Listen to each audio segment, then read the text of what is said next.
Hey, step to the plate, I'ma swing for the fence. Throw me the lob, I'ma dunk it like Vince. They think I'm from Sac with the way that I'm ballin'. I feel like a king, but I'm fresher than Prince. Baltimore raised and fly like a raven. Made it through mazes, that shit amazing. Vision so clear, they thought I got LASIK. Cradle to grave, we pounding that pavement. Made up my mind, told them pass me the rock with the game on the line. I'm taking a shot. Shit, all of my life had to play from behind. And now they just watch, like, is he gon' stop? I tell them I can't. They think it's a game, they take me for joke, I just laugh to the bank.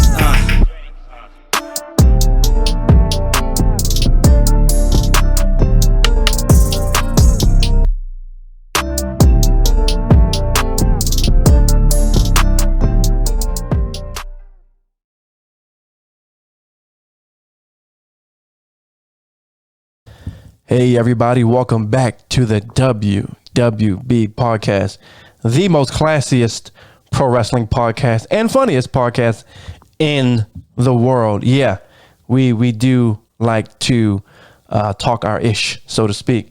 Today we have on, our distinguished co-host, a man I affectionately refer to as Mr. Jerome Cornette.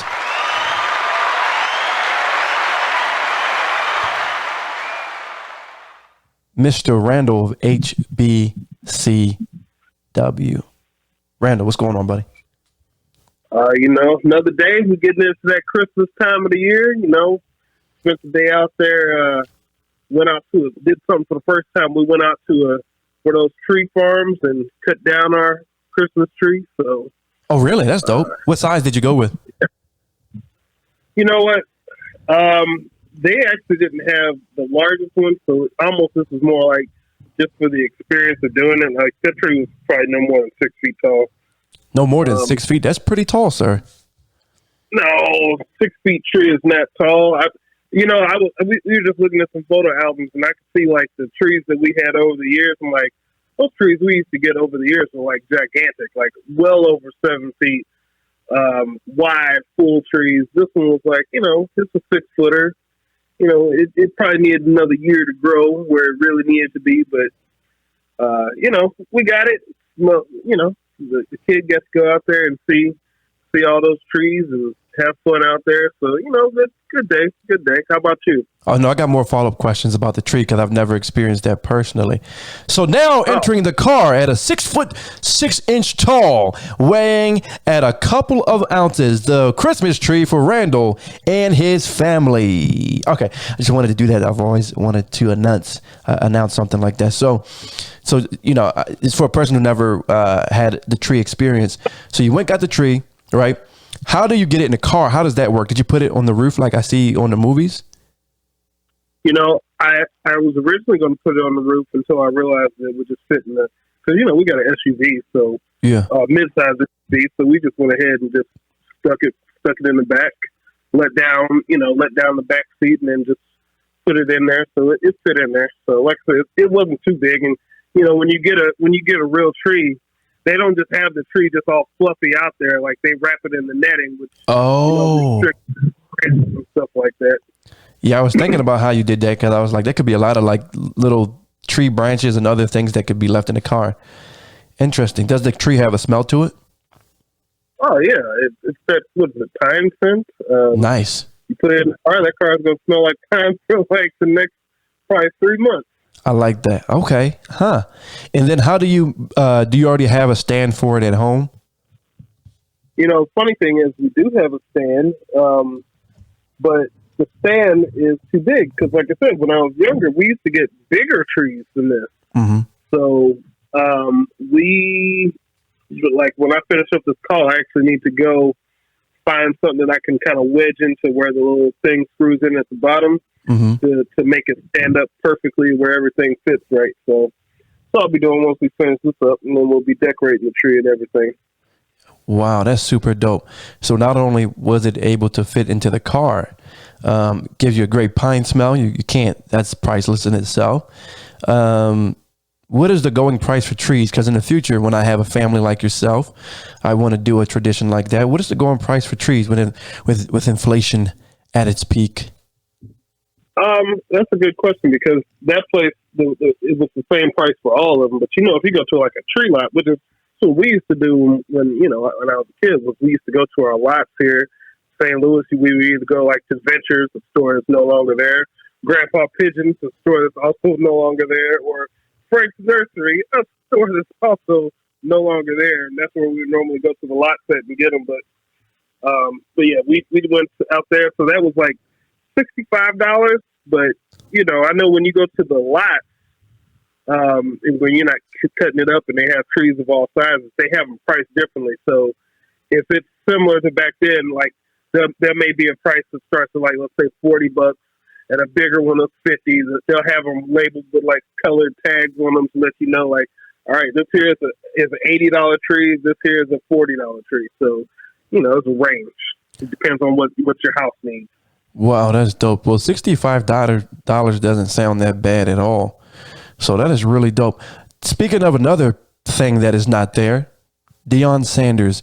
You're a perfect person to talk to. Deion Sanders going to Jackson State, becoming a great, obviously a legend. He was a big advocate for HBCUs getting the respect that they deserve. And honestly, some of the greatest football players in the history of professional football have gone to HBCUs. Arguably, the greatest player of all time, Jerry Rice, went to an HBCU.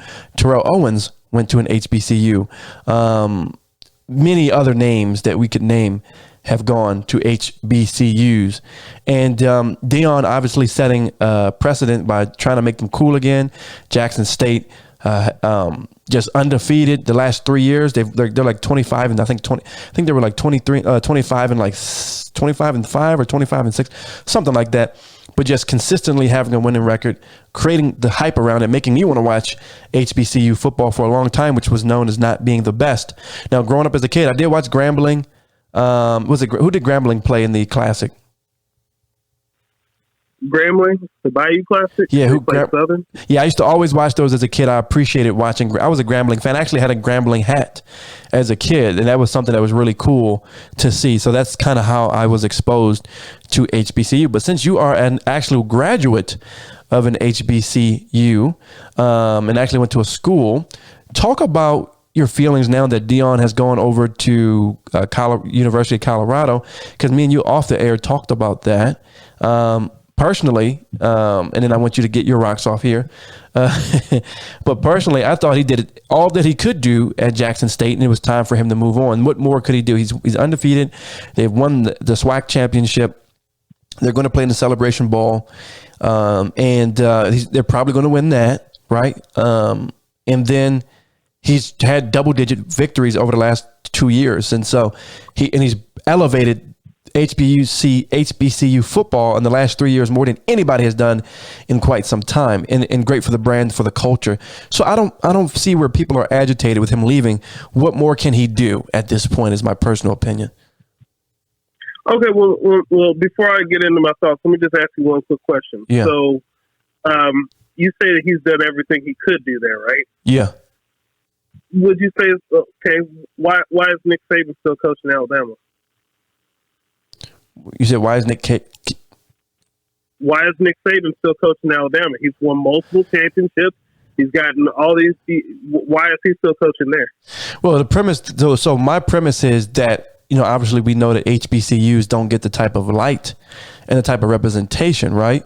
So as regards to giving HBCUs the light, the representation, they're on ESPN now, the branding deals, elevating them and bringing some swagger back to them. I think he accomplished that goal. Now, Nick Saban obviously is in the power conference in a school that has plenty of, is viewed on a regular basis. It's one of the most visible schools out there. So in terms of that, if that's my premise, then I think it's apples and oranges, to be honest. Okay. Yeah. Okay. Well, let me explain this, and hopefully I don't take too long with this. No, go ahead. No. It requires, go for it. It requires some time here, but okay. So here's the thing. Like HBCUs, there's nothing out there that is a set definition that says, well, HBCUs aren't the best football, or HBCUs can't be the best football. But the reason why it's always downplayed is because they don't always get the best players, right? Because the perception is, if you want to be the top player, then you go to the power conference, you go to the SEC, you go to whatever, the Big Ten or whatever it's called now. Like, the problem that I have with Deion is multiple. One is Deion sold the community on I'm slack. Deion was talking about the importance of HBCUs and all that stuff. Well, the problem is there's still more work to be done, and really in a time where it's kind of like, okay, they're getting more stuff, but that stuff doesn't necessarily mean it's going to stay there. That stuff is there because Deion was there and he was relevant. As soon as Deion goes, you know what else happened when Deion left Jackson State? A lot of key players from Jackson State left and went with him. So that takes those key players that we have been touting like, oh, look, we're getting these top recruits coming to an HBCU. Well, now they're going to Colorado. That's not going to attract more top players to Jackson State. That's going to have them say, oh, well, that's just a stepping stone to get somewhere else. I'm going to go to that somewhere else. And that's always what HBCUs are kind of left with. It's like the perception of, there's better conferences out there is a self-fulfilling prophecy when you don't get the opportunity to have those same players. So, while he was there, there was some things that was happening. Some of that stuff happened before, a little bit before he was getting there, as far as like getting a chance to have some games on ESPN here and there. But like more of that stuff happened. Part of that was because of him. Part of that was because of 2020 and all the George Floyd stuff as well. But I mean, I used this analogy last week when we were talking, and it applies to Deion. Deion was an anchor store, like a Walmart, like a Target. He comes in the community, he sustains the community, but he also attracts other players, other people, or those stores attract other businesses to come around them, and it builds up the community. In the case of Deion, not only was he attracting top players there, but also bringing that spotlight made some people say, "Oh, well, let me try this." Don't you have Eddie George? Isn't he? Yep. He's at Grambling, right? No, he's at I think it's like a Florida Tennessee State. No, Tennessee State. no, Yeah. State. I'm sorry. Grambling has a notable head coach as well. And, when you start to get that stuff up, again, look at it from an anchor store. Deion is the Walmart or Target here. Eddie George would be more like, the Marshalls or Ross that's attached to that, right? And you build up other coaches out there to where you have coaches in place to where players want to come play for those coaches at those schools. But the problem with Deion is Deion knows that he's that guy, and instead of being there, he just shut down his store and moved his store to Colorado instead of where he was. And that is what hurts HBCUs because the perception is, oh, well, they weren't good enough to keep Deion. Because Nick, you look at with Nick Saban, nobody looks at if Nick Saban leaves Alabama, nobody's going to say, well, Alabama wasn't good enough for Nick Saban. He had to go take his steps elsewhere. And that's where the problem comes in with Deion coming in, talking all that stuff about HBCUs and the culture and all that stuff, and then leaving and taking everything that he basically built with him. What was I going to say? I mean, again, was I surprised? No. And part of that is because Deion went to Florida State. He didn't go to FAMU. You know what I mean? Like, he's always had that perception with him, and he knew what to sell. He knew what to sell to people. But, I mean, that's really where the problem comes in is it just kind of furthers the perception that, well, HBCUs, they're that's the minor leagues of the NCAA. We want to see Deion in the major leagues, and that's where the problem comes in for me. I get you but I think that's more an outside thing, whereas it internal thing. You get what I'm saying? So, yeah, of course, that's honestly, it's going to be a couple of decades before HBCUs will be respected like that, if they ever will be respected like that. You know what I mean? So, the problem is that if again. So how long did you want him to stay there? My question to you is, how long did you want him to stay at Jackson State? How long would have been appropriate for him to do that, in your opinion? Again, what the framing of that sounds like he's serving his time. serving his term. No, I'm looking at it like, no, he's done everything he's done. Like, what more can he do? He's winning championships. He's changed the culture. He was a change agent, and then it might inspire other former athletes, like maybe like a Ray Lewis or like a Ed Reed or like other people who are just as big as Deion in the football world, and that might inspire them. So he's already sparked and inspired people and started to change already. So I don't know. What more did you expect from him? I see how you can think that. And I see how on the surface it can be like, wow, look at all the stuff he did. He really helped them out. It's a bigger thing than probably what you're viewing it as. And again, I'm not mad at him because again, he's going to make the best deal that he thinks is best for him. I'm not mad at him for that. It's more of a disappointment because again, there is no, well, you've done all you can do because again, if the purpose is to elevate and bring these guys. Did he not, though? My question is, did he not do it, though? He did it. He elevated them. That's okay. Let me try this again, right? So, okay. So when was the last time you used the lawnmower? You used the lawnmower before? Bro, I grew up in an apartment complex, man. Townhouses. Okay. All right. So never. Here's what happens when you go to start a lawnmower, right? You pull the thing, it's not going to start, but you hear a noise. Yeah. You hear it. When you pull it, you hear the noise. You got to pull that thing 2, 3, maybe 4 times, and then all of a sudden it's revved up and it's going, right? Yeah. The time that Deion spent there was when it's like pulling the thing on the lawnmower the first or second time. You hear some noise, it doesn't stick. I got you. Okay. But that's what I'm saying is, he didn't do everything. It was like he did it while he was there, but it's not going to sustain while he's gone. Yeah. He didn't get it to the point where there's an actual, where all the motors and the gears are turning. It was like, hey, look, there's Deion Sanders. Oh, Coach Prime. Oh, he's marketable. We're going to market him. Oh, look at this wonderful thing that he's doing. And as soon as he's going, all that stuff is going to taper off over the next 2 years, as if he was never there. Mm-hmm.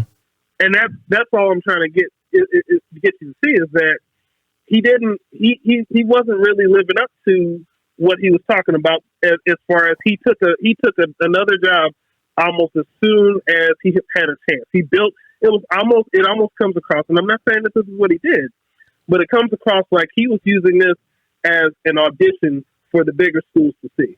I get it. That's what he was trying to tell people that he wasn't doing.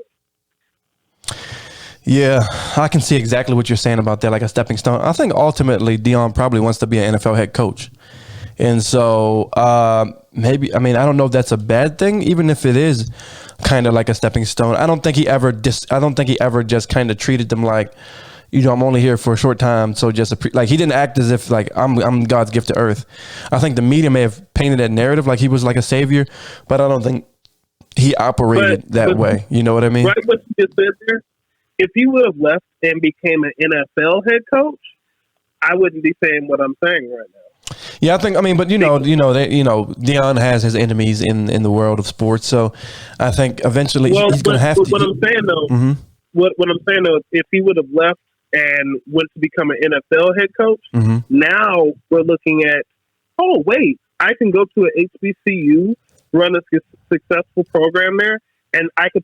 And for other coaches, they could think, I could go to an HBCU and possibly become an NFL head coach from going there. Now you're talking about elevation. I got you. But if you're talking about, I'm going to go and I'm just going to do what everybody else does, and these other schools, this Jackson State ain't got what they need, and the SWAC ain't really got what I need to do what I want to do. I'm going to go to this bigger school over here, like that. That just hurts the perception. And I think that's a better illustration too. I got you. Oh, that's a good point. Good point. Okay. Well, let's hop on down the line. We're talking about current events, guys. We're adding a new segment to the WWB podcast because obviously we're a culture pop podcast as well.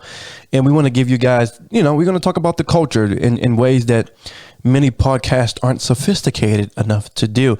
And that word sophistication is going to be a key word in the next couple of months because me and Randall will be, as we get into the video portion of the podcast, we are bringing some class.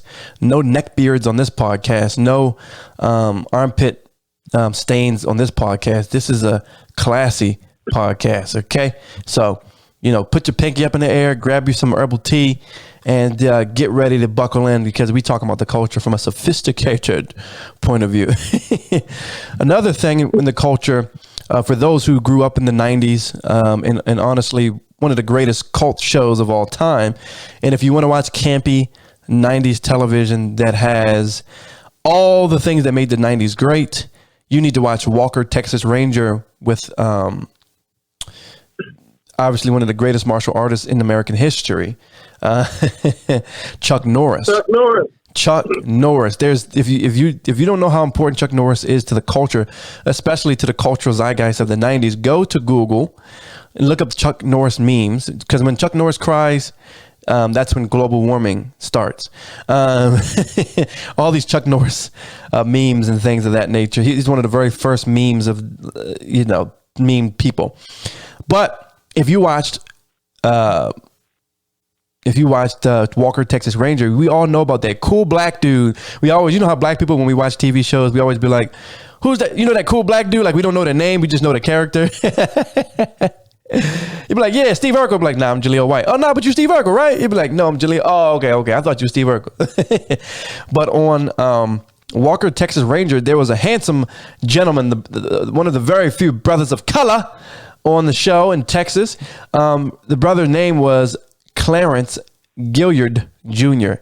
He's recently passed away at age 66, and we all know him as Walker's Texas Rangers, basically his partner, his running mate.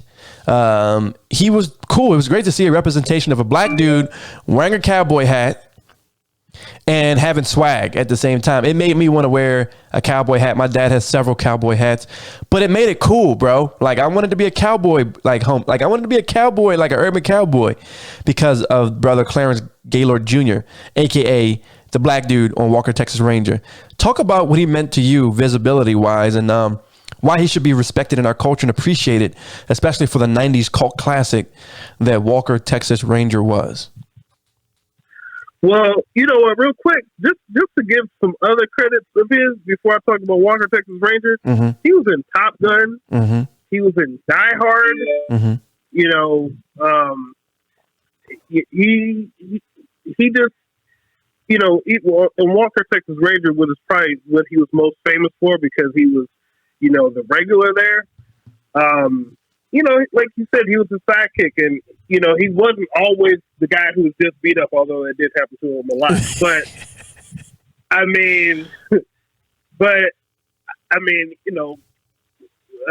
Walker treated him like, hey, that he treated him like he was his equal, whether they were, as far as like how they fought or whatever. But, like he wasn't like this. He wasn't portrayed as some type of villain. He wasn't a drug dealer on television. He wasn't, he seemed like an upstanding character that he was presented on TV. Yeah, and his character's name was James Trevette was the character Jimmy. Name, just so you guys know. The character name was They James. called him Jimmy. Jimmy.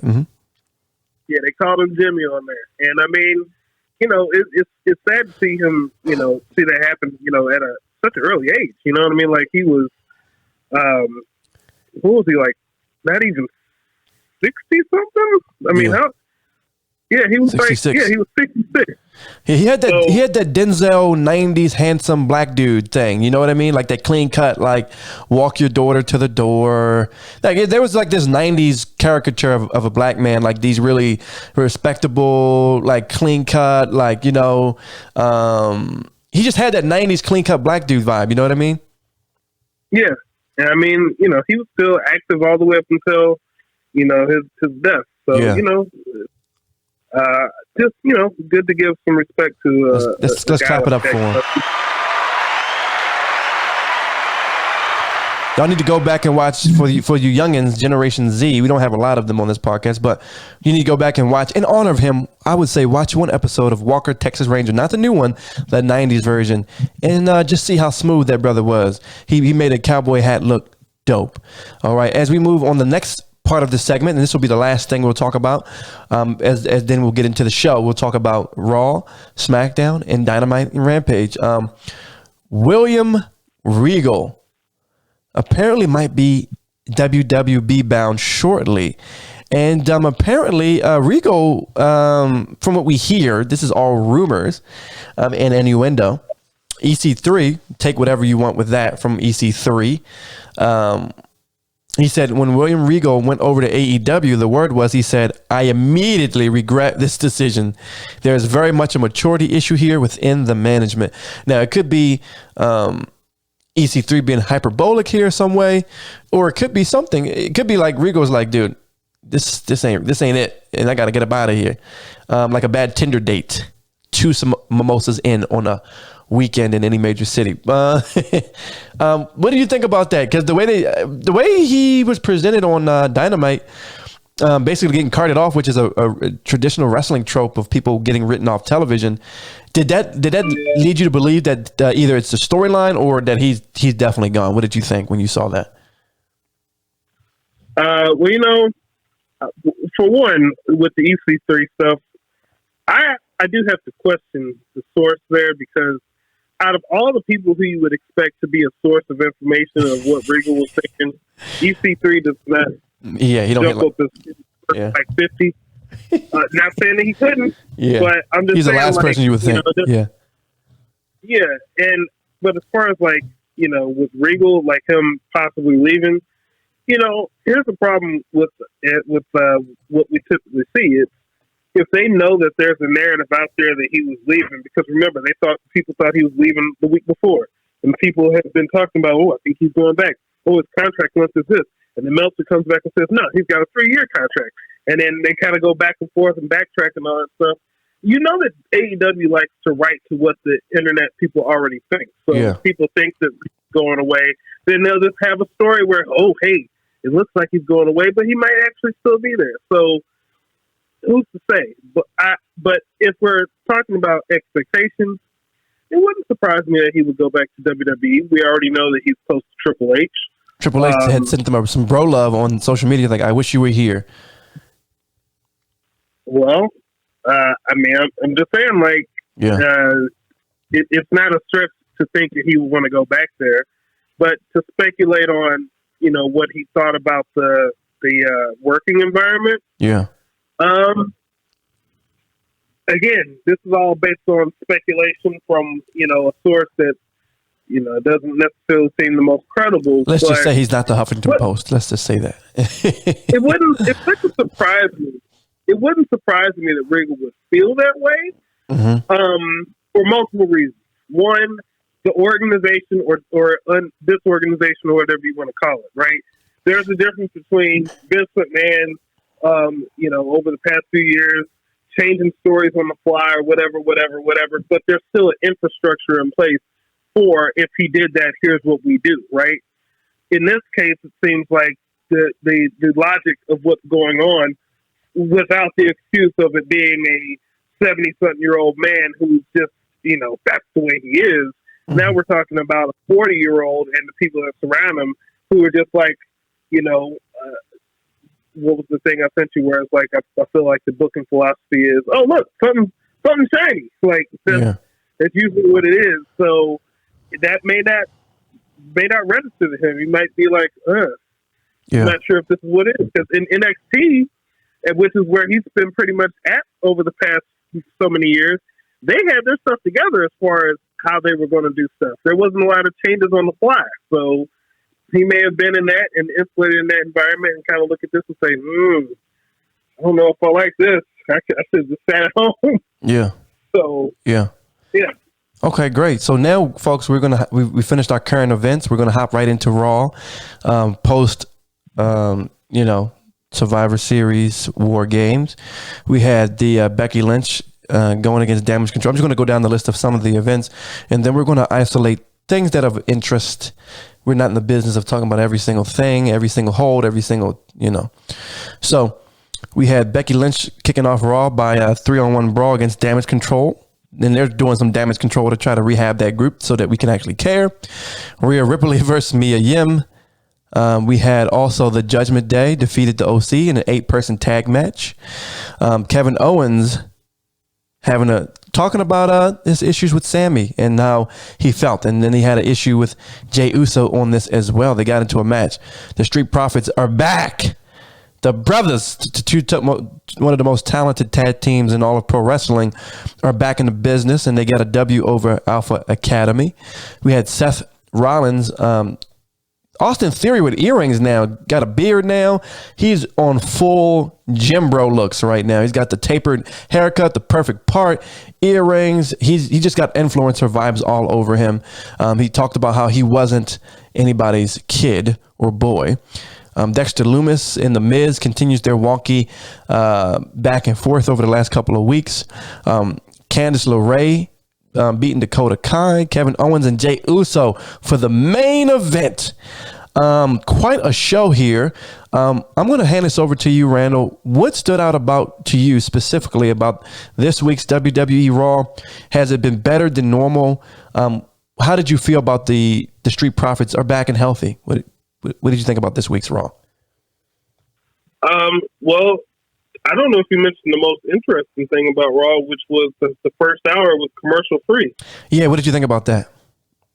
I think it's a good idea on paper. It's not always executed the best because it leads to awkward transitions between segments. But I mean, there's a reason why they did it. I think that they wanted more people to go out and sample the show and not have to worry about people changing the channels. But whenever they do it, there's usually reasons why. There's something that they knew that was going to hook people or something. So yeah, there's that. You know, the Austin Theory stuff. If I'm not mistaken, didn't Seth Rollins come out and that's what he was getting into it with about the calling him kid, and Theory kind of walked away or whatever. Mm-hmm. But yeah, I mean, the show was fine. I mean, again, it's still a 3-hour show, and there are times where look, you know, I've gone back in the archives and looked and saw some of the different years of wrestling that I've watched, and you know, I may have watched 7 hours of WCW and another 5 hours of WWF during the same week back in. So we're talking about 12 hours of wrestling. But it's something about that 3-hour Raw where it's just like maybe there's just some stuff that just needs to change about it. But for what it is, I think they're doing the best of what they can do for right now. There's interest in certain things. So as long as you have 2 or 3 things that's interesting, you know, and you space those over the 3 hours, I mean, it's fine for what they need to do. Yeah, what did you think about the Street Profits are back? Obviously, great young tag team. A lot of people a couple of months ago was expecting Montez Ford to break away from Angelo, and Angelo obviously looks great. He's been really taking his physique very seriously, taking his ring work, and honestly, on a singles level, has been looking absolutely amazing. Where do you think they are in this current iteration in the Triple H era? Do you see them maybe knocking off the Usos, or maybe someone else? Do you think ultimately it'll be Sami and Kevin Owens? It'll be Sami and Kevin Owens for sure. But you taking that to the bank? You taking that to the bank on record? Okay. Yeah. Here's the thing. I don't dislike the Street Profits. Yeah. But the problem is the problem has been with their tag team division that between injuries or whatever, they only have like 4 tag teams that are regularly there. And like, if you just think about the Street Profits, I don't need to see them face the Usos anymore. I don't need to see them face the New Day anymore. I don't need to see them face Alpha Academy anymore. So who do they face? Yeah, they just need more depth of tag teams, or figure out a better way for those tag teams. Figure out different interactions. But I'm not excited to see them, but it's not about them. It's more about we see the same tag teams over and over and over. Yeah, it's very redundant. Yeah, they need a buffer. If this was the days of, and again, I know we're not going to go back there, but if this was the days of, hey, here comes the Rockers, and we're going to see the Rockers every 2 or 3 weeks, but we're not seeing them every week, and we're seeing them do the best of the stuff that they have to do in like a 3 or 4 minute match against a random team, and we're building up interest in seeing them face a different team. Well, that's one thing, but it's like once they start facing Alpha Academy, they're going to face Alpha Academy however many times over the next so many weeks. So Yeah. that's just why it's like, okay, we just need something else to do. And I think when the tag team of I'm getting old. Let me go here real quick. Yeah. Brittle and Elias. Nope. When Dax Harwood and Cash Wheeler. Oh, FTR. When FTR gets released, which will probably be sometime in the near future, based off the dirt sheets, I think they would be a welcome addition to Raw, a refreshing addition to Raw, and no doubt they could bring some valuable added bodies there. And you know what? Even when you factor in, okay, so let's say we got the Street Profits, and then we have Kevin Owens and Sami Zayn, and then we have, let's say, Drew McIntyre and Sheamus. Yeah. Let's give us some different tag teams. And I'm not saying that the New Day need to break up and then fight each other, but split them up. Split them up and have them do their own thing, and then let them come together occasionally. But they don't need to be a regular tag team anymore. The Usos, let them, now that's a whole different story with the Bloodline. Let that story play itself out within the Bloodline. But we've just seen, I think for me, and I've looked at this over so many years, like in the 80s, like if you look at a tag team like the Hart Foundation, like they were really only a team for 5 years. Yeah. And even during those 5 years, they split up the Hart Foundation a couple of times. It's just like, okay, Brett, you go over here and face Mr. Perfect and Amble. You just have some random matches on Primetime Wrestling. And they weren't really tagging, and they bring them back together. But, if you and you look at like the Hardy Boys in the WWF during the first run, like they were really a tag team from like 98 to 2002. Yeah. Like we're 4 years. Like these tag teams that we're seeing now, we've been seeing for like 10 years on television. Yeah. So, it does get a little, yeah. I feel that. Still there? Yeah, I'm here. Yeah.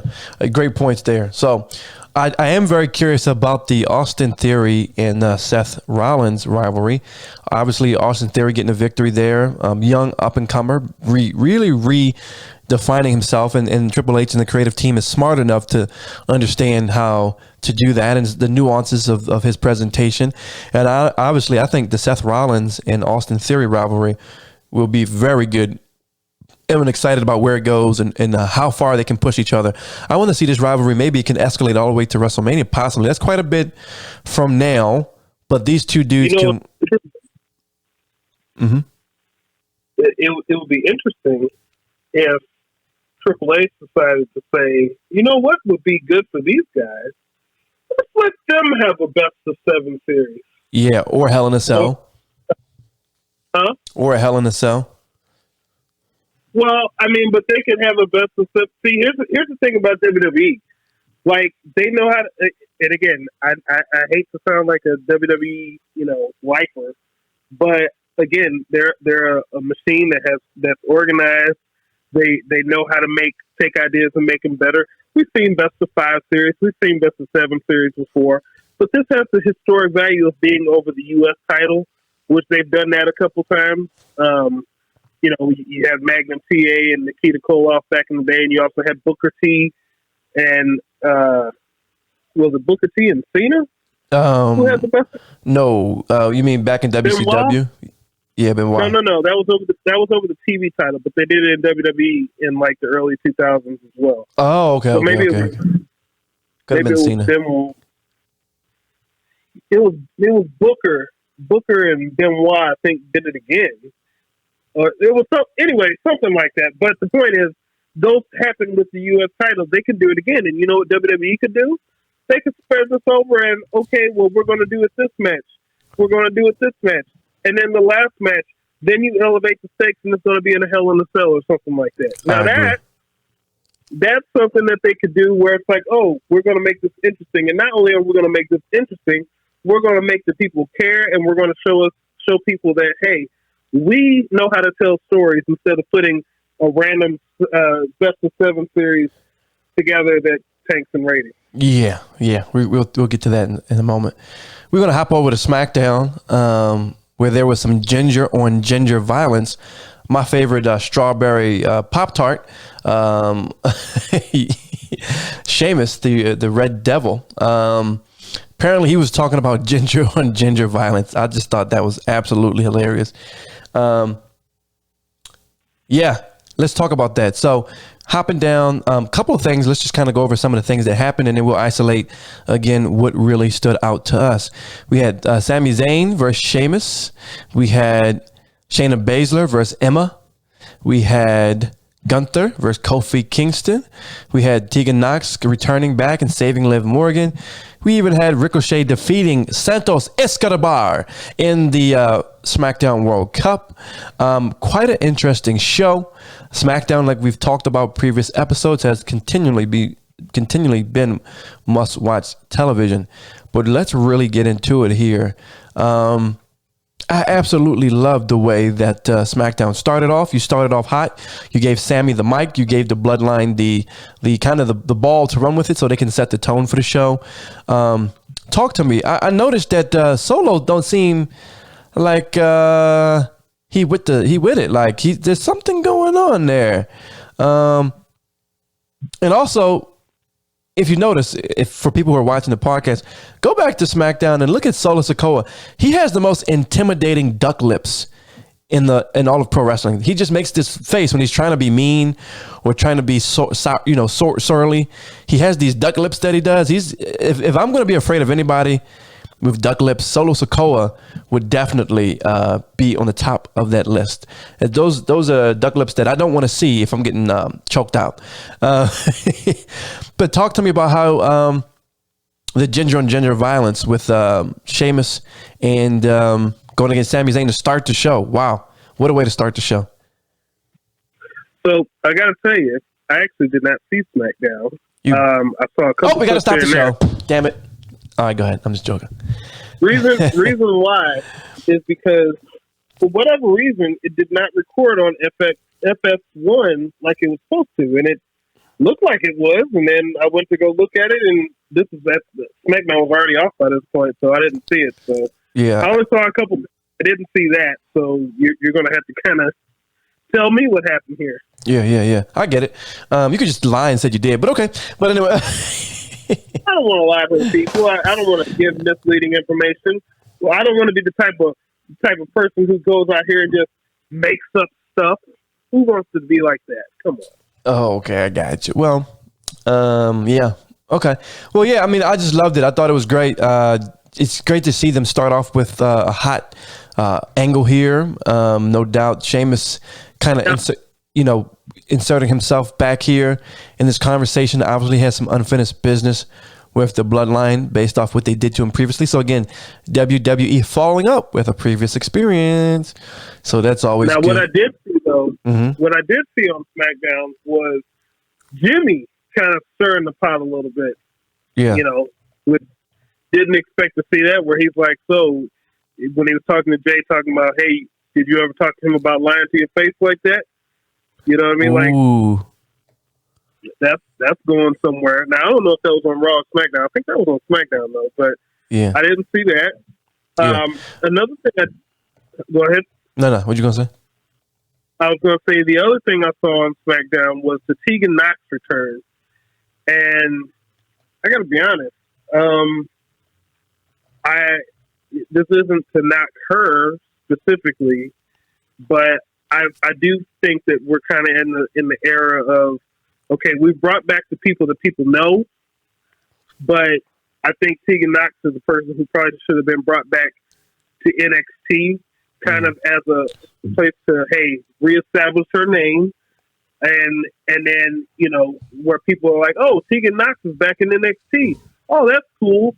And then maybe have her come out at the Rumble, but like bringing her out on a random SmackDown, like, I don't know if that necessarily helps her out that much, because it doesn't seem like it's helped out a lot of women like who Emma were gone and came back, huh? Like Emma, yeah. Well, I mean, I don't know about. I mean, I would say more like Aaliyah. Like when Aaliyah came up, it's like, oh well. I mean, she was never gone. I think she just came up randomly, or what's her name? Isn't Zia Lee like she? Well, I don't think she was ever released either. But I don't know. I mean, I understand the reason for bringing them up. You want to have depth on the roster and have different people because again, a lot of the women that we're seeing on the main roster now, we've been seeing for like the past 8 years or so. Yeah. So yeah. So I understand you want to be able to get fresh matchups, but like have them do something big in NXT that gains some traction, and then have them come back up there because I don't necessarily know if some of these are the best. I dig it. Gunther and Kofi Kingston. We all love Kofi Mania, one of the greatest moments in recent WWE history. Kofi, I got a question for you. He loses to Gunther obviously here, but he definitely, from what I watched, Kofi got copious amounts of offense in, as he should. With the Vince McMahon booking, sometimes makes Kofi, being even though he is a former champion, he gets booked in a way that makes him look less than. In this contest, when I watched it, didn't seem that way. Looked like he was evenly matched. Looked like a former champion, a guy that has the credentials. And then even the announce team kind of talked about how Kofi accomplished so many different things and really talked him up, really kept the value there. My question to you here is Kofi kind of stay where he is, just kind of cruises? Does he need a rebrand, a refresh? You talked about how he should separate from, the New Day and just kind of do a single thing. But at this point, is there rebranding necessary for Kofi maybe? And maybe we can kind of, just like with Sheamus, who's had his renaissance, so to speak, maybe we can rehab Kobe and kind of bring him back up to kind of that main event level. Because right now I feel like he's just cruising. What do you think? Honestly, that really depends on what Kofi's goals are, because you know that one of the key benefits of the New Day is the merchandise money. Yeah. Right? Making a ton of money in merchandise. So maybe you don't want to rock the boat. Maybe you want to keep that the way it is. But again, like I said, they don't necessarily need to split them up. Just have them do their own thing. Have them, even if they just wrote it into, you don't want to write in like, oh, you all can never tag again if you lose this match. So like, hey, look, if you lose this match, you can't team for like another 3 years. Something like that. That way, they can, assuming Big E is able to come back, right? You would be able to have a situation where the three of them can be on, two people on one roster, one on the other, or all three of them on the same, whatever. But you would have a reason why they cannot team together anymore, which would give a reason why they have to kind of separate. Yeah. But, I just think that, with Kofi, like, I'm not going to say his time has passed, but I just don't see how they'd be able to turn him back from being like, because even those first few years of the New Day prior to him winning the championship, they had a lot of silly stuff to them, but they were deemed as credible because they were always winning. And now it's like they haven't been winning; they're just kind of there. Like, I just think that they need to change it up a little bit.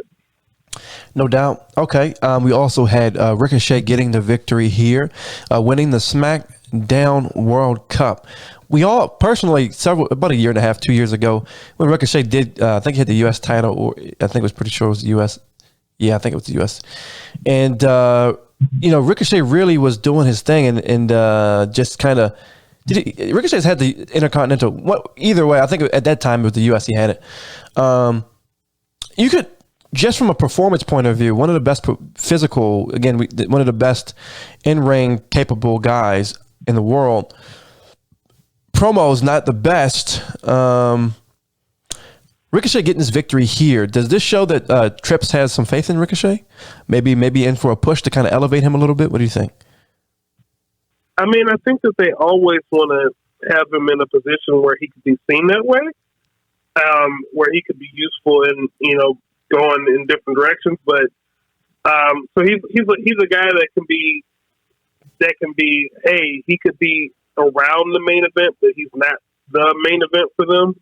But he's usually somewhere in the middle of the pack, more so than being like a top contender. Like, he's held the Intercontinental title, the U.S. title, and the NXT North American Championship.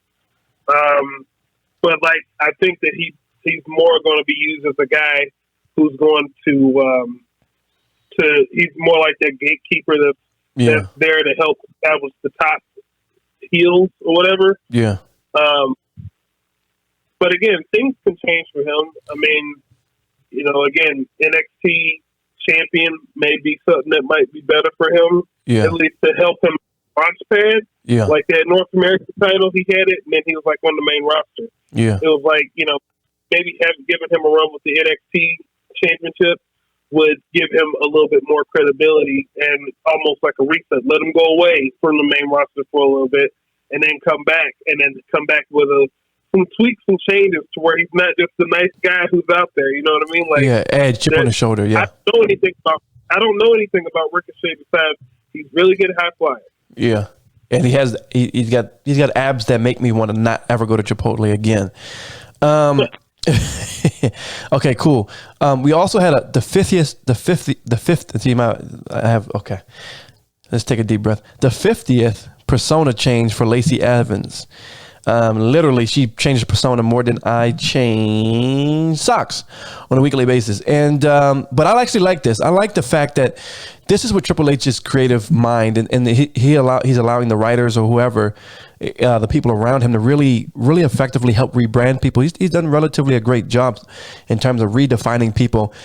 In this vignette we saw of her, she's a badass Marine. She's a legit U.S. Marine. Very few people in this world, men, are U.S. Marine, the few, the proud, the Marines, but very few women are Marine. And she is a legit former or a veteran, a Marine Corps veteran. She has the looks that we all can see that. And I think that I like the fact that during the vignette, they got back simplicity. She's a badass Marine, ass kicker. And let's keep it simple, authentic to who she is. And that stupid ass thing where she was, that stupid ass Southern accent she had, where she was throwing a tissue, and it was out of the 1980s or the early 1990s WWE presentation. I think you just make her a badass Marine, which she was, vet, kicking ass, wearing camouflage, and taking names. I think if you build her correctly, and because she's got the physicality, she has the strength, she could be a contender for that SmackDown Women's Championship. Because right now, Ronda is obviously it's kind of treading water there. And if you're going to rebrand, as you look at the maybe top 3 or 4 or 5 women in SmackDown, I think she could be that if you rebrand her correctly and really give her some time to really develop that character. So when you get an opportunity, I would like you to look it up on Google or YouTube. And Lacey, just the new presentation. Hopefully this one actually sticks, because she don't need to change persona so much. But another thing I wanted to bring up to you, which is really serious. This is the serious stuff. Hold up. Sheamus. We got to talk about Sheamus, man. He engaged in some behavior that was disturbing to me. In the back, the Usos were hanging out. Nice group of marginalized people just hanging out in the back, just chilling, They had just won from Survivor Series. And lo and behold, Sheamus with his shillelagh assaults them with the shillelagh. He beat them so bad that Liam Nielsen would blush. He whooped that ass. So I don't know. I thought it was interesting. I think Sheamus has this thing with beating up marginalized groups. I'm saying it jokingly, but I thought it was funny. That was the segment where Jimmy was talking to Jay about Sami Zayn and everything. Yeah, he just came up and just started beating up 2 specific Islanders. Stop Asian hate, man. Come on, bro. Remember, they are the ones that injured him. Remember? I know. I'm just being funny, man. But he just had a Liam Nielsen moment. He was just cruising along looking for marginalized groups, and he just wanted to get his revenge, and he got it. So, but it was funny though. He was just, the shillelagh is always a thing. But anyway, overall, good, solid SmackDown, funny. And just landed in with the shillelagh. All right. So we're going to hop over to AEW, and we're going to talk about Dynamite. And I'm going to pull this up here. Dynamite. Woo. All right. What a card here. We heard from MJF. We had Willow Nightingale versus Anna Jay. We had Death Triangle in the Elite match number 3. Bryan Danielson, Dax Harwood, Jade Cargill. She had a celebration. We're going to really isolate those things because it was a show. All right. I want your opinion, man. I really don't think there's a lot of value personally into having, and no, for those who are WWE people, this is your time to go run. We're talking about AEW now. And if you love it all, then stay tuned. I'm not a fan, even though Dax Harwood is a great wrestler. And obviously, Bryan Danielson's one of the best wrestlers on the planet. I don't know what this really adds, being that you got a tag specialist with Bryan Danielson. It really doesn't push a storyline ahead. It really doesn't do anything beyond just a match. And we know, and you've talked about this, how AEW struggled to really tell storylines, to really get us invested in the product. And again, it looks to me personally, and I would like to get your thoughts on this, just a match. Just a match. We're going to throw a match with two people that can work really well. But there's no real stakes here. There's nothing really to care about. And obviously, there was no real value for whoever won. There really wasn't any value here. Talk about that in your opinion in this match specifically. And did it really add any value to you? Was it anything? How would you do this? Yeah. Back in the day, this would have been the type of thing where, again, Ric Flair, who doesn't wrestle on TV very often, would have come in there and had a match against Bobby Eaton. And I'm guessing this is what Tony Khan's reference point is. It's like, oh, well, Ric Flair used to wrestle Bobby Eaton all the time, or that used to happen. Well, the thing is, Ric Flair didn't wrestle that often, so it was a big deal. And we're seeing him against a guy who, we don't see in singles matches that often. So, hey, maybe Bobby Eaton has a chance. Maybe Scott Steiner has a chance against Ric Flair. But the problem is that we see all these guys wrestle all the time. And even further, Dax has only beaten one person in singles matches, and that was his own tag team partner. So why do we keep putting this tag team out here and having him lose to guys all the time? It doesn't make any sense. Yeah. Let me take that back. It does make sense if the idea is we want them to be seen as lesser than. But I think that if I had to guess what the goal is, and I'm going to assume with good faith of what the goal was here, I'd assume that their thought was, hey, we really want to start off with a good match. We have Danielson here and we have Dax. And maybe even Dax is like, hey, I want to wrestle this guy, whether I win or lose. Maybe he wants to at least say he was in the ring with him. But I just think that, it's not doing anybody any favors having him specifically going out there and losing against every single guy he faces. Yeah. Oh, yeah. And I forgot, obviously, that's a match. It's to kind of rewind. Mox in the ring, cutting a promo. We had Adam Page coming back. And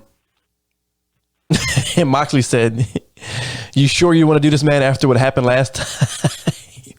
I do like he literally knocked the dude out with a clothesline. So how did you feel about that? I'm still not sold on him, Adam Page. I think he's a great wrestler, but as a character, from someone that makes me actually care about the product, not really. And a lot of people thought Moxley was going to take a break here in terms of like his vacation time, where everyone was talking about that.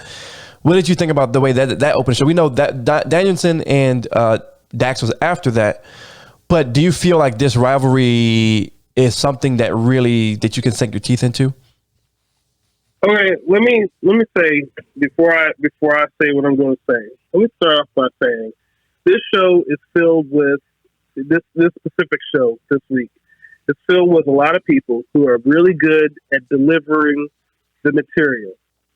The problem is the material makes no sense. Yeah. One, why would Moxley just ignore everything with the world title and just be like, there's not a guy out here who could beat me up? Okay. Well, that randomly came out of nowhere. And surprise, surprise, as soon as he finished the sentence, Hangman Page's music starts. It's almost like he was waiting for him to say it. Mm-hmm. Okay, so there's that. Hangman comes out and he stares at him. Now, are we supposed to like Moxley or not like Moxley? I don't understand. He was just wrong, so you think he's this sympathetic guy that we're supposed to, want to root for. But then he's talking about how he knocked this guy out. No, maybe you don't remember what happened last time. So he's being a jerk. Like, I'm not. I don't think I'm supposed to root for this guy who's being a jerk to this other guy who's been out with a concussion, who he was responsible for. But then let's flip over to the other side. Why is Hangman Page so upset with Moxley when, in the context of what we're looking at with a wrestling match, your objective is to beat this guy? You take all these moves. Why is it so much different that he got knocked out than anything else? Like, it's a wrestling match. That's what's supposed to happen. Like, you know what I mean? Like,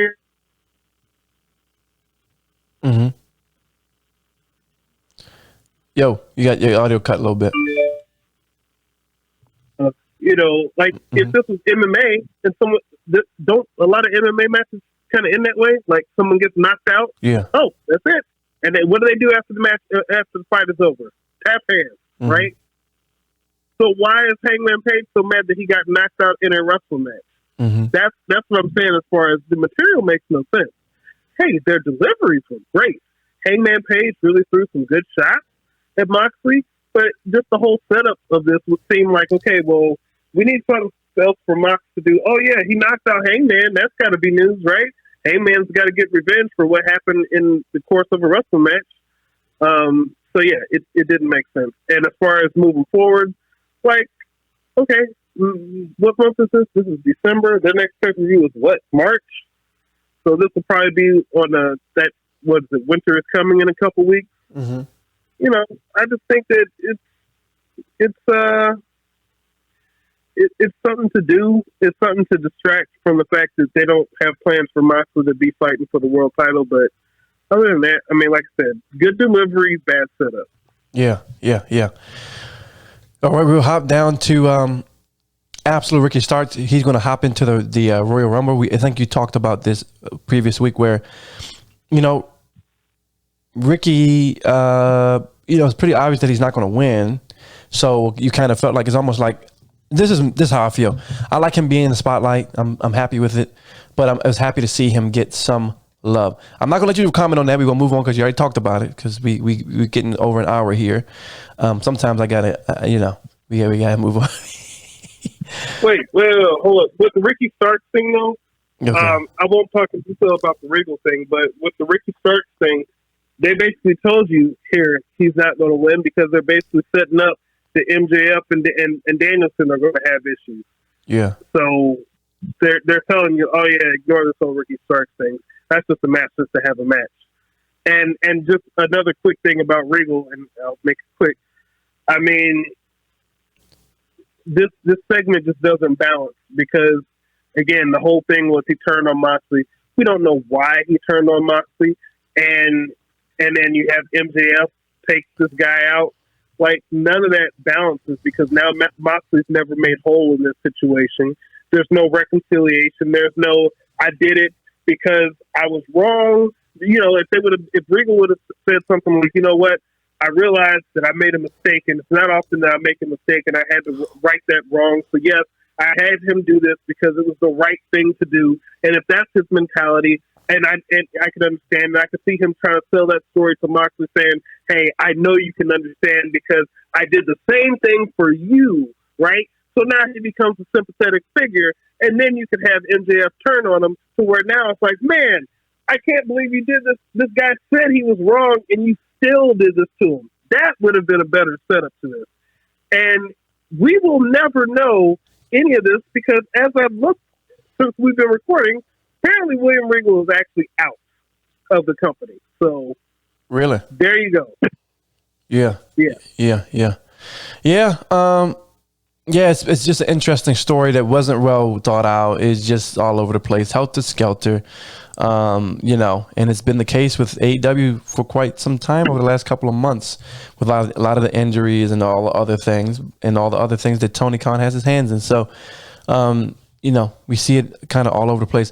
I'm not even going to service the Jericho Appreciation Society conversation. I'm just moving on from that. Nothing worth talking about. Willow Nightingale. I like this. I like her a lot. I absolutely love Willow Nightingale as a performer, as a personality, as someone that you can get behind, as a crowd favorite. The crowd is a fan of her. She has an interesting,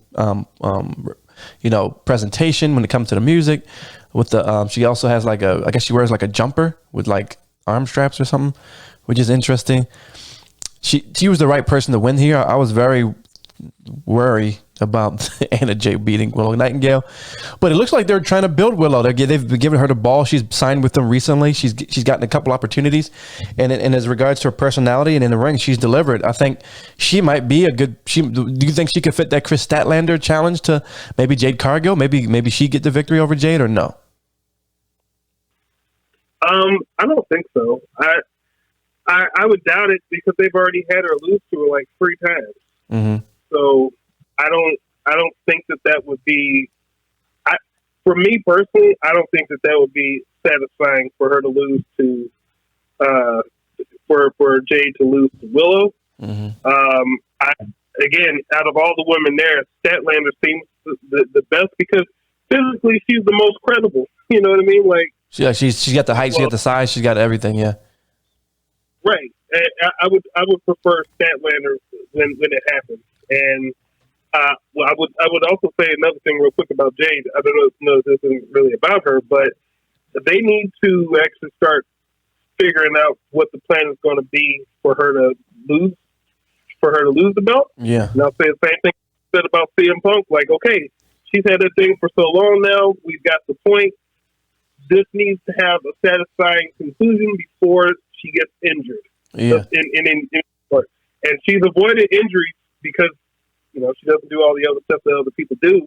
But, based on the track record with AEW, you don't want that injury to come while she's got that belt because there's then no conclusion to this. Yeah, and honestly, I think the better story would be she gets right to almost close to 50, and the person that costs her the 50 would be, I think it should be Kiera Hogan to cost her the 50, not beat her, but whoever she wrestles at the time. I think that should be the person that screws her out of it. They also did a championship celebration, which was very bad. I'm gonna be honest. If it's really a championship celebration, they had just a cake and just a random table out there. It looked like somebody went to Dollar Tree or something. Jade Cargill, the type of character she is, how important she is to the brand, that thing should have had a whole bunch of balloons. It should have had a whole bunch of pomp and circumstance. If you're really going to make a segment instead of just, you kind of like, it seems like they just kind of forced that segment. Like, yeah, we're just going to give her something. We're going to throw something together very quickly, and we're going to call it a celebration. You really need to present it in a way where it's a legitimate celebration. And to me, they did her a huge disservice by the presentation there. Also, the whole Bow Wow beef, I'm going to be honest with you. It was awkward, the ending with Bow Wow popping up on the screen, unless he's going to come on television and maybe do some sort of pay-per-view match where he's actually legitimately in the industry. Bow Wow's kind of like a mosquito when it comes to pro wrestling. He just kind of flies around, talks, runs his jibs, and I really don't think he really appreciates this, like a Bad Bunny or like a Logan Paul. I think he just wants the clout. Huh? He's not going to. No, he said he wants to be a superstar. He said he wants to be a superstar. He said that he wants to be a superstar. So I don't take him seriously. And also the way he talks about wrestling, it sounds like a person who hasn't watched it since like 2001. Nothing wrong with that, but it just seems like he's not really up to the current product. And really, he wouldn't take it serious personally. So I don't really care to see a little Bow Wow do that unless Jade Cargill puts him in the her finisher. No, that would be fine. To be fair, before Jake Paul got in the ring, would you have expected him to be the type of guy that would take it seriously? Yeah. Or I'm sorry, Logan Paul. Logan Paul. Yeah, because I would. Like, Bow Wow has no athletic ability whatsoever. Bow Wow's Bow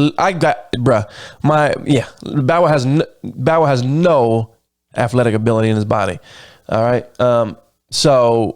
And at this point, I would expect Kiera Hogan to come back with him, and maybe he's in the corner or something like that. I can't see because Jade's not affiliated with any guys, so I can't see like a mixed tag match. And I really hope that they don't go the intergender route with having Bow Wow against her, considering the whole story is that he wants to go out with her. Like, I can't see that being tastefully done in any way because it would seem like, you know what I mean? Like, it's too wonky. If the whole premise is, I want to go out with you. Oh, I want that right there. And she's like, oh, you can't afford me. And then they get in the ring with each other. Like, what type of spot do you think they're going to try to do? I hope Tony doesn't do that. Yeah, I hope he doesn't do that. I'm not interested in this angle with Bow Wow. It's something very on the peripheral, and yeah, it's on social media. Bow Wow has he does have a name. Obviously, he's a legend from the '90s.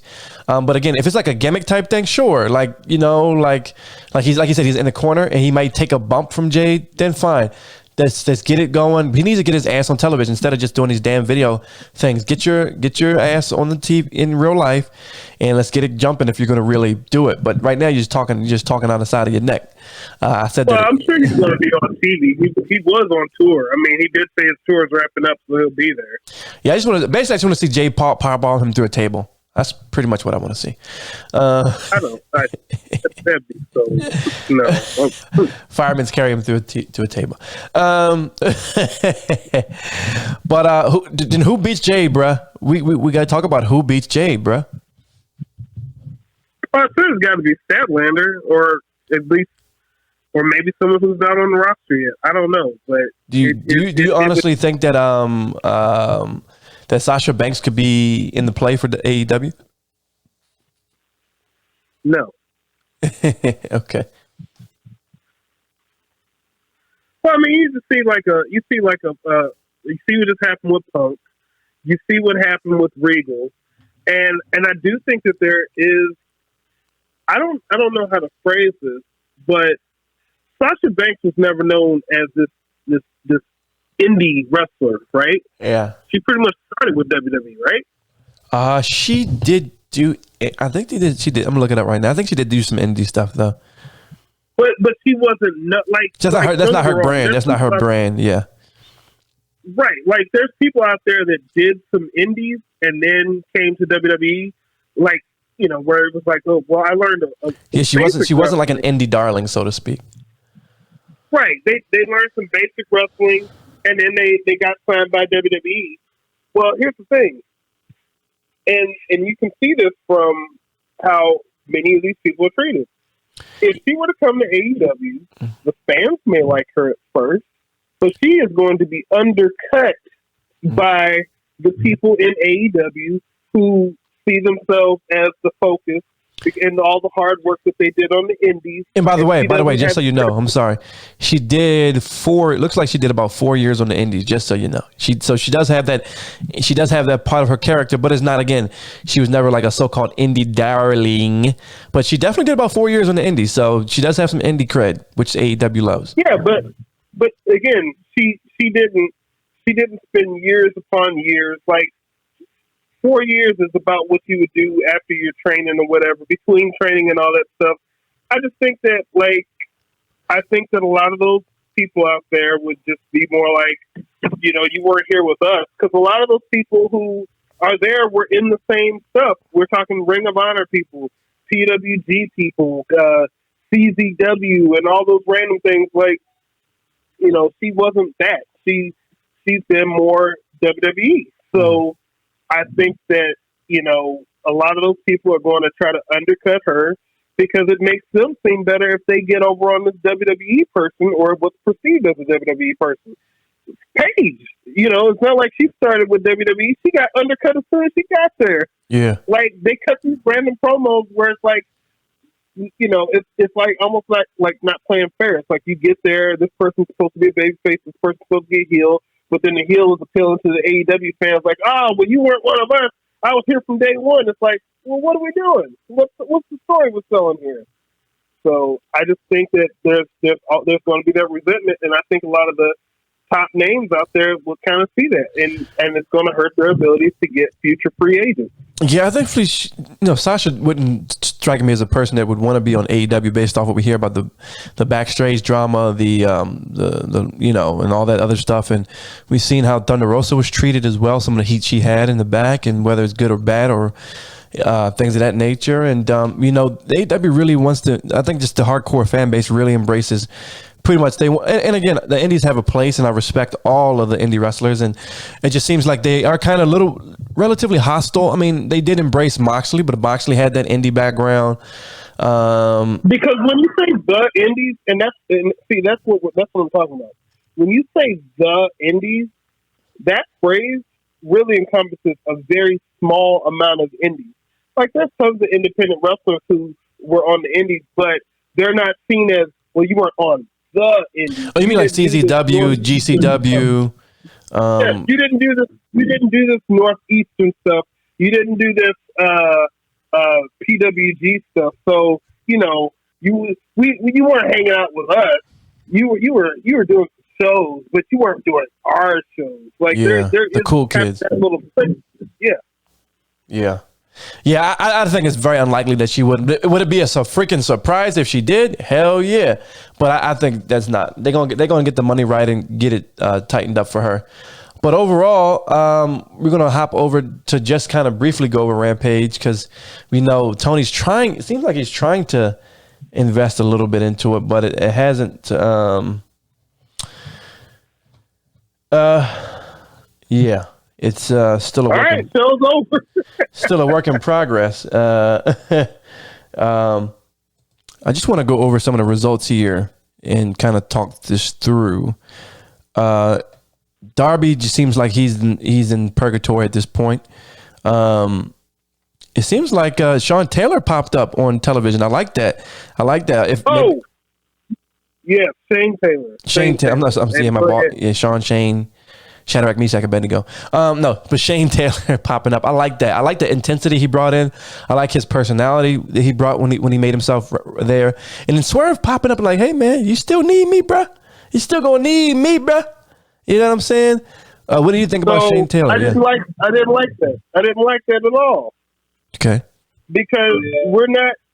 This is the random shiny object here looking. Okay, Shane Taylor pops up. He's got a tag team partner. He tells Swerve, get you a partner. Swerve pops up. Okay, all this stuff happens where it's like, clearly this was choreographed. Like, Keith Lee starts talking. Shane Taylor is standing in a position where he had to have been standing right there for Keith Lee to see. And it's like all of a sudden, like, oh, look, the camera shows him standing right there. As if he would have walked up. No, clearly he was standing right there. And then Swerve just popping up from behind like, okay, so then why is Keith Lee looking at, oh, can I even trust you, man? Like, dude, didn't you guys break up at the pay-per-view? It's like a toxic ex, basically. Wasn't there supposed to be an issue happen afterwards? We never got a resolution to what was said, what happened. Now we just pop up to, hey, here's another guy that you've never seen on this show before. And hey, I guess these two are going to tag again. So if they have an issue in this tag team match, what was the point? You've already got them back at the same point. Like, I don't know. I feel like I'm being too hard on it, but I just don't understand. Like, that's not telling the story. They broke up. Then maybe it's like, well, maybe they didn't break up. But we saw him slap him and we saw him leave. Like, why would you do that? Why are they still tagging together? Can Keith Lee find nobody else? Yeah. Yeah. And apparently this is another, we're going to create a segment for this, but there's a bad, wrestling community take. This dude said AEW is not for casual fans. If you don't know a story, it's your job to go back and figure it out. That's why it's the alternative. It's for the diehards who pay attention and watch every week. So yeah, they didn't give much more context to Mox and Hangman because we knew it already. So apparently AEW is not for casuals at all. That's the type of fan base that the vocal minority in the fan base, and they just have this really aggressive, really incel type energy. It's just a weird subculture within AEW. It's a small minority, but it makes it uncomfortable when you're talking about growing a national product here. So like you're talking about here, hey, we should just know that Shane Taylor has connections with Keith Lee and then just assume. Now I know, but the casuals who are like lepers basically to some of the AEW fan base should just know. And if they don't know, go to Wikipedia. Okay, brah? Well, those fans who are saying that type of stuff will be very, very unhappy when they get into the real bidding war of 2024 when the UFC contract is up and Turner's like, well, if we're going to spend money on a product, I mean, they don't have to be invested in stories to see people actually fight. So, yeah, who's to say that doesn't happen? Yeah, we just hope that those French fans, first of all, they get some nice, good, body wash.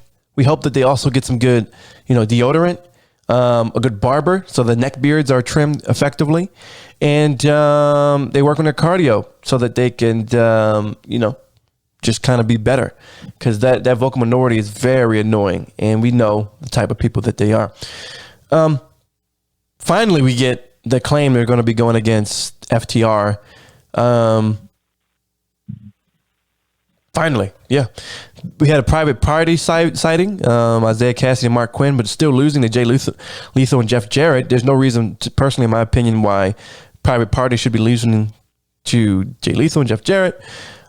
But we're going to just keep pushing forward. We had the fallen goddess Athena. She's really been in her heel bag, bruh. She's really been in her heel bag. Do you like this new heel, Athena? Why is she heel? Just the way she's been behaving on television across the board. But again, for the casuals, if you watch AEW Dark and other things, she's just been acting really mean. Oh, I know what she's been doing, but my question is, why? What's, as they say in theater, what's her motivation? I don't. Yeah. Why? Again, we don't know. I get a good Socratic method there, sir. Yeah, I mean, all I'm saying is like things happen. Everybody turns, and then when there's a turn that you think should matter, nobody cares because everybody turns. Everybody turns. Yeah, that's true. There's no reason behind it. Yeah, Tony gotta get that booking committee. He gotta get that together. He really need to. I think for this product to be with the roster that they have, the amount of talent that they have, the capabilities are endless. But that booking needs to get tightened up. So enough of our AEW bash party. Psych. No. We really, honestly, we just want to see the best. We obviously want to see an alternative to WWE. And with the type of roster that they have, there should be way better storytelling, and there's way more opportunities for them to do so. So maybe Tony will get the message one day. Maybe he won't. We'll see. Stay tuned on Walker, Texas Ranger. But anyway, to finish up this episode, good week in wrestling overall. Any final words, sir? I would just say for them, they just need to tighten up, man. Like, tell good stories.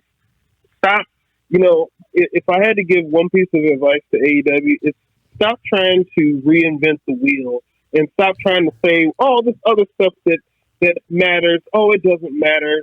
Because now it's like a kid banging on a piano a lot of times where it's like there's noise being made, but is it good? Like, I just think that there's a lot of it where it's like, man, like, make stuff make sense. Don't go out of your way trying to justify why things don't have to make sense or why we don't have to tell people. Or for those fans out there who think, oh, there's no reason to explain this stuff. Like, it is a reason to explain. There's a reason why stuff is explained. There's a reason why when you watch a football game, they recap what's going on and set the stakes of what's going on for that game so that people can be invested in what's happening. And I just think that tightening up, that'll really help them out. They got the roster, they got people, they got a lot of talent. They have people who deliver this stuff well. They just need to make this stuff make sense.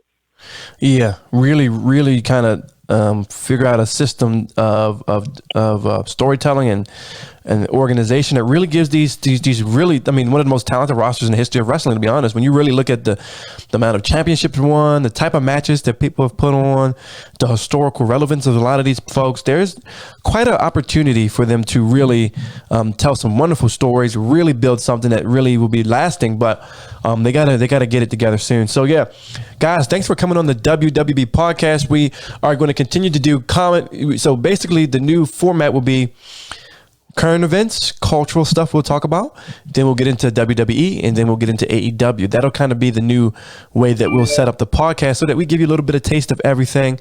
We're just trying to give you a unique perspective and add some more interesting things. Like I said, video is coming soon. Our presentation is about to get clashed all the way up. And it's going to be, I think you guys are really going to enjoy it. We're going to get some watch alongs going, more pay-per-view panels. We're going to get into the Attitude Era. We're going to really do this, man. And, we got a lot planned for you guys, and I'm appreciative of every single person that takes the time to listen to me and Randall talk about the squared circle, something that we've been passionate about for over 20 plus years. And no doubt you're passionate about, and we thank you for listening to a sophisticated conversation. There is no neckbeards here in this conversation. There is no crunchy socks in the background here. We're just grown men talking about wrestling. And this is our perspective. So, Randall, where can they follow you, sir? You know, they can go on to YouTube to HBCW Wrestling. That's HBCW with a space and then wrestling. And, you know, check out some of those videos that we have up there. Hopefully we'll be getting some more up over the next few weeks. And, you know, enjoy the good content. See some people who you've never seen before, like Casey Lennox, Sandra Golden. You know, they've been out there. Lots of other guys out there as well who, you know, check out those videos. See who you like. Yeah. No doubt. Well, you can follow us at the WWB podcast __. You could also go to YouTube and look up the official WWB Sports Podcast channel. We're there. And we just try to update and give you new stuff as much as possible. Always open to feedback. There's also an email for those who are inclined to do so. But also now on Spotify, you can say what you liked about the podcast. So if you guys are, as you listen to the podcast, I want this to be as interactive as possible. I think my goal heading into 2023 is to make it as interactive as possible. So there is on Spotify, there's a community tab, and you can say, what did you think about the episode? And you can send replies. I encourage one, if not everybody, to go into the community tab on Spotify and tell us what you thought about the episode, what you like, what you don't like, so that we can present the type of content that you really look forward to seeing. But I guarantee you're going to be excited about when we go video. We about to go all the way in. We're going to, and also me and Randall are trying to maybe plan some pay-per-views as well that we'll go to in person so that we can present some interesting content as well. So a lot of things in the works. So again, thanks for coming on the WWB podcast.